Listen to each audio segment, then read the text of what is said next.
भारत जो है एक ऐसा देश है जहाँ पर दो चीज़ें जो हैं वो बचपन से ही आपके या जितने दर्शक हैं, जितने युवा हैं, उनके जहन में बैठी होती हैं। एक होता है बॉलीवुड या हिंदी फिल्में या फिल्म इंडस्ट्री, और दूसरा होता है क्रिकेट। अगर किसी का पहला प्यार क्रिकेट है तो वो अपने पहले प्यार की तरफ जाता है, चाहे वो कमेंटेटर बनकर जाए, चाहे वो कोच बनकर जाए, चाहे वो खिलाड़ी बनकर जाए, जैसे भी उसको अवसर मिलता है वो जाता है। नमस्कार, आप देख रहे हैं भारत एक्सप्रेस और मैं हूं आपके साथ आंचल मित्तल। रोहित शर्मा ने हाल ही में टेस्ट क्रिकेट फॉर्मेट से संन्यास ले लिया है, जिसके बाद आज उन्होंने महाराष्ट्र के सीएम देवेंद्र फडणवीस से मुलाकात की, जिसके बाद ये कयास लगाए जा रहे हैं कि क्या रोहित शर्मा भी राजनीति में आने जा रहे हैं। इसको लेकर कई बड़े सवाल उठ रहे हैं, तो इसी को लेकर इस वक्त मेरे साथ प्रवीण सर मौजूद है, जो कि भारत एक्सप्रेस में सीनियर जर्नलिस्ट है। इनसे इस बारे में समझेंगे। जी सर, आपको क्या लगता है, क्या वो राजनीति में आएंगे? रोहित शर्मा का डिसीजन है, रोहित शर्मा आते हैं नहीं आते हैं, लेकिन राजनीति एक ऑप्शन होता है। पहले मैं ये बताना चाहूँगा कि भारत जो है एक ऐसा देश है जहाँ पर दो चीज़ें जो हैं वो बचपन से ही आपके या जितने दर्शक हैं, जितने युवा हैं, उनके जहन में बैठी होती हैं। एक होता है बॉलीवुड या हिंदी फिल्में या फिल्म इंडस्ट्री, और दूसरा होता है क्रिकेट। इसका बड़ा ज़ोर होता है और ये दो बहुत बड़ी इंडस्ट्रीज़ हैं देश में, और हमने देखा है कि इकोनॉमी के लिहाज से देखो, लोकप्रियता के लिहाज से देखो, आज एक क्रिकेटर को, एक फिल्म अभिनेता को जो प्रसिद्धि मिलती है वो किसी और फॉर्मेट में किसी और को नहीं मिलती है। तो कुल मिलाकर ये है कि एक क्रिकेटर या फिल्म अभिनेता का किसी भी क्षेत्र में आना उसकी लोकप्रियता की वजह से उस एक सहज बात लगती है। ये उसकी चॉइस का विषय होता है। कई फिल्म अभिनेताओं ने राजनीति का रास्ता अख्तियार किया, कई क्रिकेटर्स ने किया, लेकिन सभी ने नहीं किया, ये भी बात सही है। राजनीति अपने आप में एक बहुत बड़ा मैदान है, और तीसरी बड़ी लोकप्रियता, हालांकि ज़्यादा शक्तिशाली जो है वो राजनीति होती है। हम सभी जानते हैं कि राजनेताओं की क्षमता, राजनीति, इसकी कैपेबिलिटीज़ जो हैं वो खेल से, फिल्मों से बहुत आगे होती हैं।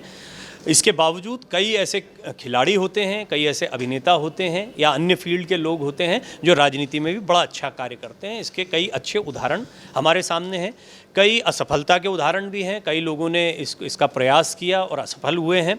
रोहित शर्मा ने महाराष्ट्र के मुख्यमंत्री देवेंद्र फडणवीस से मुलाकात की। देवेंद्र फडणवीस ने इसको ऑफिशियली अपने एक्स पोस्ट में लिखा कि ये रोहित शर्मा मुझसे मिलने आए। रोहित शर्मा की आगे की जर्नी के लिए मैं उनको शुभकामनाएं। तो ये आगे की जर्नी के बाद कई जो उनके फैंस थे उन्होंने उस पर पोस्ट पर कमेंट करना शुरू किया और उसमें कहा कि ये बहुत अच्छे रहा। कुछ लोगों ने तो उत्साह में लिख दिया, बड़े अच्छे प्रधानमंत्री बनेंगे जैसी बातें भी लिख दी हैं। और ये एक औपचारिक मुलाकात थी। रोहित शर्मा मुंबई के रहने वाले हैं। अब जब ये वर्षा जो बंगला है मुख्यमंत्री का, उसमें उन्होंने जाकर मुलाकात की। अब ये एक औपचारिकता होती है, आप जिस राज्य के रहने वाले हैं वहाँ के मुखिया से, मुख्यमंत्री से आप मुलाकात करते हैं और मुलाकात के बाद में उनको इसके बारे में सूचित करते हैं, वो आपका स्वागत सम्मान करते हैं। रोहित की फ़ैन फॉलोइंग बड़ी ज़बरदस्त रही, बहुत ही कामयाब क्रिकेटर रहे हैं। हमारे यहाँ पर कामयाबी जो क्रिकेटर की मापी जाती है वो उसकी सफलताओं के आंकड़ों से मापी जाती है। सभी फॉर्मेट में रोहित शर्मा का जो शानदार प्रदर्शन रहा, रोहित शर्मा ने जिस अंदाज में कप्तानी को अंजाम दिया, रोहित शर्मा ने जो अपने रिकॉर्ड्स बनाए, चाहे उनका जो बल्ला गर्जा, मतलब अगर आप इतिहास के दृष्टिकोण से देखें तो हमारे यहाँ पर बल्लेबाजों ने, हमारे यहाँ गेंदबाज भी बड़े लोकप्रिय रहे, लेकिन बल्लेबाज जो हैं वो हमारे यहाँ लोगों के जहन में चस्पा हो जाते हैं। जैसे सचिन तेंदुलकर सर्वकालिक महानतम बल्लेबाज माने जाते हैं।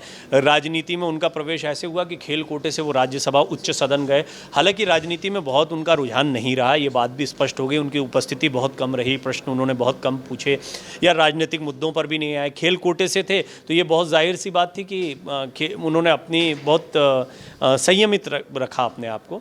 भारत रत्न उनको दिया ही गया है। तो कुल मिलाकर ये है कि सचिन तेंदुलकर जैसा एक बड़ा चेहरा, अगर आप माने आज की भारत के क्रिकेट में सबसे महान कौन रहा, तो हम वर्तमान में सचिन तेंदुलकर को इस लिहाज से जानते हैं। फिर हम महेंद्र सिंह धोनी को भी जानते हैं। धोनी की पॉलिटिकल करियर को लेकर बहुत बात होती रही। सौरव गांगुली एक ऐसा चेहरा रहे हैं जिनको लेकर बहुत उनको रिझाने के बड़े प्रयास होते रहे। बंगाल में तो उनकी लोकप्रियता, वैसे तो पूरे देश में, लेकिन बंगाल में तो उसका चरम ही अलग है। उनकी जो लोकप्रियता है, जिस पार्टी के साथ खड़े हो जाएं उस पार्टी के लिए बहुत ही अच्छा समय शुरू हो जाए, ऐसा माना जाता है। तो उनको रिझाने के प्रयास सभी करते हैं, लेकिन बड़े बैलेंस रहते हैं। इसी तरह वीरेंद्र सहवाग। अच्छा, इनके पॉलिटिकल इंक्लिनेशन कई बार सामने आए हैं, ऐसा नहीं कि ये नहीं साफ आया कि ये इसके साथ में है, इनकी भाषा इसके साथ में जा रही है, उसके साथ में जा रही है। ये तो कुछ ऐसे क्रिकेटर रहे जो महानतम और लोकप्रिय क्रिकेटर खिलाड़ियों में शुमार रहे और राजनीति में खुलकर नहीं आए। लेकिन आप देखिए गौतम गंभीर हैं, ना सिर्फ सांसद बने दिल्ली के बल्कि एक अच्छे पॉलिटिशियन के तौर पर आए, हालांकि उनको दूसरा अवसर नहीं मिला।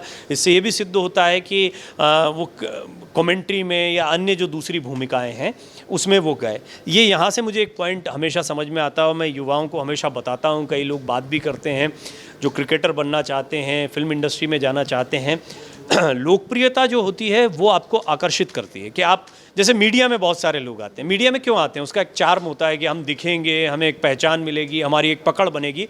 लेकिन मैं क्योंकि मीडिया का बंदा हूँ, मीडिया को पढ़ाता भी हूँ और मीडिया में ही मैंने जीवन बिताया, तो मैं उनको समझाता हूँ कि लोकप्रियता तो चंद एक लोगों को मिलती है, बहुत बड़ा एक सेगमेंट होता है जो पीछे पर्दे के पीछे काम करता रहता है। कई बार उसकी फ्रस्ट्रेशन होती है, कई बार उसकी परेशानियां होती हैं, तो आप सिर्फ लोकप्रियता को देखकर मत आओ।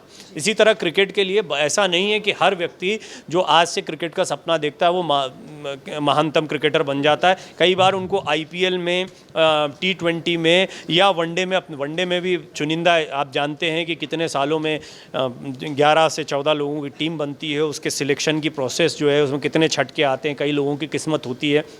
किस्मत की बात पे मुझे यूसुफ पठान याद आ जाते हैं। यूसुफ पठान जो है वो ऐसे कोई बड़े परिवार में नहीं थे, या बहुत, इरफान पठान, यूसुफ पठान दोनों भाई जब आए, पहले इरफान आए थे, यूसुफ पठान भी जब आए तो छा गए थे कि उनका बल्ला बड़ा गरजा।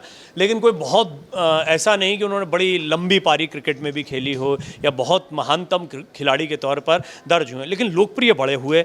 और उन्होंने जब तक खेला, बहुत ख़ास तौर पर मुझे याद है T20 में जिस तरीके से वो तेज़ क्रिकेट खेलते थे, उसकी वजह से उनकी लोकप्रियता बढ़ी।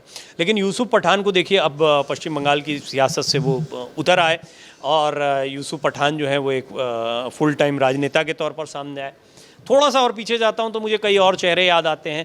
मुझे मोहम्मद अजहरुद्दीन याद आते हैं, क्योंकि अजहर जो हैं वो एक समय भारतीय टीम के न सिर्फ कप्तान रहे, बड़े लोकप्रिय रहे। उनकी फील्डिंग, मैं खुद मतलब एज अ किड जब मैं क्रिकेट को बहुत फॉलो करता था, तब मैं मोहम्मद अजहरुद्दीन को बहुत अच्छे बल्लेबाज, एक अच्छे कप्तान और एक अच्छे फील्डर के तौर पर देखता था। लेकिन सियासत में उनकी किस्मत उतनी नहीं चली। लेकिन फिर मैं सियासी तौर पर 2-3 ऐसे नाम देखता हूँ, जैसे कीर्ति आज़ाद हैं। कीर्ति आज़ाद को आप जो हमारा पहला वर्ल्ड कप हमने 83 का जीता, उसके लिए तो लोग जानते हैं, लेकिन उतने तक पहचान थी। ऐसे ही चेतन चौहान साहब थे। चेतन चौहान साहब के साथ तो मुझे काफ़ी शोज़ करने का मौका, अब रहे नहीं हैं, वो स्वर्गीय हैं, लेकिन उन्होंने जो है वो बहुत बढ़िया अपने पॉलिटिकल करियर को आगे बढ़ाया, चुने गए। मतलब आप देखिए एक्टिव पॉलिटिक्स में ऐसा नहीं कि सचिन की तरह आप कहीं नामित कर दिए गए हों, आप बल्कि जनता के बीच जाते हैं, सामान्य पॉलिटिशियंस की तरह वहाँ सभाएं करते हैं, जनता का समर्थन जुटाते हैं और जनता आपको समर्थन देती है। कीर्ति आज़ाद, नवजोत सिंह सिद्धू को देखिए आप। नवजोत सिंह सिद्धू एक ऐसा बड़ा एग्जाम्पल हैं, बड़े लोकप्रिय थे। उनका क्रिकेट तो अभी आजकल के बच्चों ने नहीं देखा होगा, उनको ज़्यादातर लाफ्टर शोज़ में देखा होगा या उनके पॉलिटिकल बयान देखे होंगे या और दूसरी चीज़ों की, लेकिन उनका एक समय क्रिकेट का था। बड़े अच्छे लोकप्रिय क्रिकेटर थे, मैं उनका क्रिकेट देख चुका हूँ। मैं भी बच्चा ही था जिस समय वो क्रिकेट खेलते थे, लेकिन वो बहुत लोकप्रिय थे उस समय पे। जब बाद में कमेंट्री में आए तो छा गए, बहुत इनोवेटिव उनकी कमेंट्री रही। लेकिन उनकी जो बड़ी पहचान बनी, ताकतवर पहचान बनी, वो बनी पॉलिटिक्स के लिए। हालांकि देखिए पॉलिटिकल डिसीजंस को लेकर कई बार सवाल खड़े होते रहे। पहले बीजेपी में थे, बड़े फायर ब्रांड थे, फिर कांग्रेस में आ गए, फिर वो देखा आपने डामाडोल स्थिति हुई, तो बड़ा कन्फ्यूजन उनके पॉलिटिकल करियर में रहा है, उनकी अपनी महत्वाकांक्षाओं को लेकर। खैर वो एक अलग एनालिसिस का विषय है। अब कुल मिलाकर अगर आप ओवरऑल रोहित शर्मा पर दोबारा लौटते हैं तो रोहित शर्मा में बहुत सारी काबिलियत है। देखिए कोई भी भारतीय टीम का जब कप्तान रहा हो तो रणनीति के लिहाज से, संपर्क के लिहाज से, जनता के बीच लोकप्रियता के लिहाज से, आज रोहित शर्मा को, वो है बेशक मुंबई के रहने वाले हों, महाराष्ट्र के रहने वाले हों, जैसे अजहरुद्दीन है, अमरोहा से लड़ा दिया या कहीं से भी लड़ा दिया। एक क्रिकेटर के साथ, एक फिल्म अभिनेता के साथ ये खासियत होती है कि आप उस जगह के हैं नहीं हैं, इसके बावजूद आपको पहचानता हर कोई है। और जब आपके क्षेत्र से कोई ऐसा व्यक्ति खड़ा होता है तो हाथों हाथ चुना जाता है। राजनीति में एक बिल्कुल भी नया नहीं है, जैसे अमिताभ बच्चन भी इलाहाबाद से चुनाव लड़ चुके हैं। हालांकि ये राजनीति ऐसे सुपरस्टार जो आज भी मतलब वो न सिर्फ सर्वाइव किए, उनका एक बड़ा डिफ़िकल्ट फेज़ आया राजनीति में, उनको बड़ा धक्का लगा, फिर उन्होंने कमबैक करने का प्रयास किया, कमबैक कर भी लिया कुछ हद तक, लेकिन फिर उनके करियर में बड़ी गिरावट आई, फिर कौन बनेगा करोड़पति से एक उछाल आया। ये मैं इसलिए बता रहा हूँ क्योंकि मैं फेम की दुनिया को एक नज़र से देखता हूँ, चाहे वो क्रिकेट की हो। जब तक आप क्रिकेट खेल रहे हैं, जब तक आप फिल्मों में काम कर रहे हैं, तब तक तो आपकी अपनी अपनी फील्ड मायने रखती, बहुत अलग है। लेकिन जब ये इन दोनों से आपका संन्यास हो जाता है या लेना पड़ता है आपको, या काम नहीं होता, तो उसके बाद में आपके पास में फिर ऑप्शन होता है आपका अपना चेहरा। आप खुद जो ब्रांड हो, उस ब्रांड के तहत लोगों में आपकी लोकप्रियता को भुनाना, ये लोकप्रियता को भुनाने का काम राजनीतिक दल करते हैं। अब मान लीजिए रोहित शर्मा का उदाहरण लें, आप उनको कहीं से उतारें, गौतम गंभीर को कहीं से उतारें। हालांकि देखिए कोशिश ये की जाती है कि जो जहाँ का है वहाँ से उतरे। अब मनोज तिवारी हैं, दिल्ली के सांसद हैं, लेकिन पूर्वांचल का बड़ा वोट बैंक वो यहाँ कवर करते हैं और उनकी दिल्ली में अपनी लोकप्रियता है, तो ये भी एक उदाहरण है। तो ये फेम जिनके साथ में होता है ना, वो राजनीति में बड़े काम के होते हैं, क्योंकि उनको आप किसी भी जगह, यूसुफ पठान को बंगाल में ले जाके, गुजरात के हैं, बंगाल में ले जाके आप चुनाव लड़ा रहे हैं। शत्रुघ्न सिन्हा साहब हैं, वो तो राजनीति में एक अच्छा उदाहरण है, उनको भी आपको याद करना चाहिए। कीर्ति आज़ाद भी, जैसा मैंने कहा आपको, कि एक ऐसा ही उदाहरण है।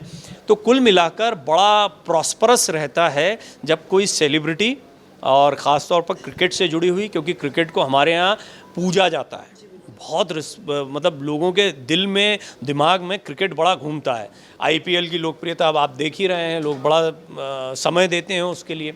अब उसको लेकर अपनी अपनी सोच है, लेकिन कुल मिलाकर ये है कि ये सेलिब्रिटी स्टेटस बड़े काम का होता है। और रोहित शर्मा अगर राजनीति में आते हैं तो निश्चित तौर पर जिस भी राजनीतिक दल के साथ जुड़ेंगे उसको वो फ़ायदा पहुंचाएंगे। रोहित शर्मा अब देवेंद्र फडणवीस से मिले तो ये चर्चाएं होने लगी कि भारतीय जनता पार्टी में तो नहीं जा रहे हैं।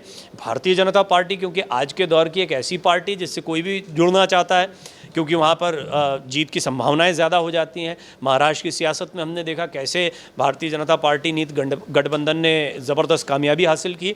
लोकसभा चुनाव में प्रधानमंत्री मोदी की लोकप्रियता बनी हुई है। सर्वकालिक बड़े और लोकप्रिय नेता के तौर पर प्रधानमंत्री मोदी खुद को स्थापित करने में सफल हुए हैं और भारतीय जनता पार्टी का एक अच्छा दौर चल रहा है, तो कौन नहीं जुड़ना चाहेगा। तो रोहित शर्मा राजनीति में आते हैं, कोई आश्चर्य की बात। रोहित शर्मा बीजेपी से जुड़ते हैं, कोई आश्चर्य की बात नहीं है। रोहित शर्मा किसी भी जगह से लड़ते हैं और वो जीत भी जाएंगे, इसमें भी मुझे बहुत आश्चर्य नहीं हो। वो कैसे राजनेता साबित होंगे, ये आने वाला समय, उनकी नीतियाँ, उनका अपना इंटरेस्ट कितना होता है, क्योंकि खेलने के बाद में आपकी दुनिया तो आपकी दुनिया होती है। मैंने तो यही देखा है, चाहे गौतम गंभीर हो, चाहे नवजोत सिंह सिद्धू, कोई भी हो, अगर किसी का पहला प्यार क्रिकेट है तो वो अपने पहले प्यार की तरफ जाता है, चाहे वो कमेंटेटर बनकर जाए, चाहे वो कोच बनकर जाए, चाहे वो खिलाड़ी बनकर जाए, जैसे भी उसको अवसर मिलता है वो जाता है। तो एक उम्र के बाद में आप खिलाड़ी नहीं बन सकते हैं, तो राजनीति एक ऑप्शन रहता है, राजनीति के बाद में फिर यहाँ पर आ जाते हैं। तो कुल मिलाकर चलिए, ये रोहित शर्मा के बहाने जो है वो बहुत सारी चीज़ें याद आ गई यहाँ पर। तो रोहित शर्मा ने आज महाराष्ट्र के CM देवेंद्र फडणवीस से मुलाकात की, जिससे अटकलें तेज हुई कि हो सकता है वो राजनीति में आ जाए। हालांकि इस बात को लेकर अभी कोई आधिकारिक पुष्टि नहीं की गई है, लेकिन देखना ये होगा कि क्या रोहित शर्मा राजनीति में आते हैं या नहीं। आप क्या चाहते हैं, कमेंट बॉक्स में हमारे साथ ज़रूर शेयर करें।